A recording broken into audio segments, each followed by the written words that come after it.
தளபதி விஜய் அவர்களுக்கு சினிமா, அரசியல், பர்சனல் அப்படின்னு அனைத்துமே தற்போது கேள்விக்குறியாகவும், பிரச்சனையாகவுமே அமைஞ்சிருக்கு. அதற்கு மிக முக்கிய காரணம் அவர் அரசியல்ல என்ட்ரி கொடுத்ததுதான் அப்படின்றது நம்மள பல பேருக்குமே தெரிந்த விஷயம் தான். அவர் அரசியல்ல என்ட்ரி கொடுத்ததுல இருந்து அவருடைய கடைசி திரைப்படமான ஜனநாயகன் திரைப்படத்திற்கு பல தடைகளுமே வந்தது. அப்படியே இந்த பக்கம் வந்தீங்கன்னா அரசியல்ல கூட பல அடிகளை வாங்கினாரு. கரூர்ல ஒரு மிகப்பெரிய சம்பவம் நிகழ்ந்தது. அதுல பல பேர் உயிரிழந்தாங்க.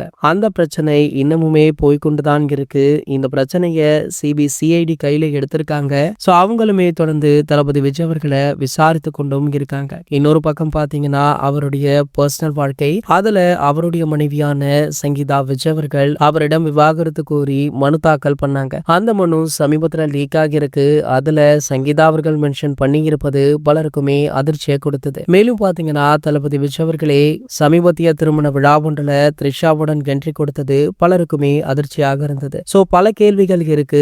ஆனா எதற்குமே பதில் இல்ல அப்படின்ற மாதிரி தான் தற்போது சூழ்நிலையுமே இருக்கு. தளபதி விஜய் அவர்கள் ஒரு செய்தியாளர் சந்திப்பு அல்லது ஒரு பத்திரிகையாளர் சந்திப்பு வைத்து அனைத்திற்குமே விளக்கம் கொடுத்தால் நன்றாக இருக்கும் அப்படின்னு தளபதி ரசிகர்களுமே கோரிக்கை விடுத்துட்டுமே இருக்காங்க. இந்த நிலையில பாத்தீங்கன்னா தளபதி பத்திரிகையாளர்களை சந்திக்கல.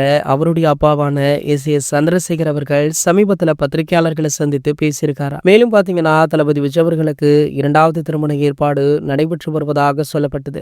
அதன்படி பாத்தீங்கன்னா த்ரிஷா அவர்களுடன் தான் இரண்டாவது திருமணம் அப்படின்னு சோசியல் மீடியாக்கள்ல பரவலாக பேசப்பட்டு வருவதால இந்த கேள்வியை எஸ் அவர்களிடமுமே கேட்டிருக்காங்க. அவருமே பட்டும் படாமல் பதில் சொல்லியிருக்காரு. அப்படின்னா இரண்டாவது திருமணம் உண்மைதானோ அப்படின்னு தளபதி ரசிகர்களே தற்போது யோசிக்கவுமே ஆரம்பிச்சிட்டாங்க. சோ எதுவாக இருந்தாலும் தளபதி விஜய் அவர்கள் மௌனம் கலைத்தால் தான் தெரியும் அப்படின்னு ரசிகர்கள் ஆவலுடன் எதிர்பார்த்து காத்து கொண்டுமே இருக்காங்க. இது போன்ற செய்திகளை பத்தி நீங்க உடனே தெரிஞ்சுக்க நம்மளுடைய சேனலை மறக்காம சப்ஸ்கிரைப் பண்ணிக்கோங்க.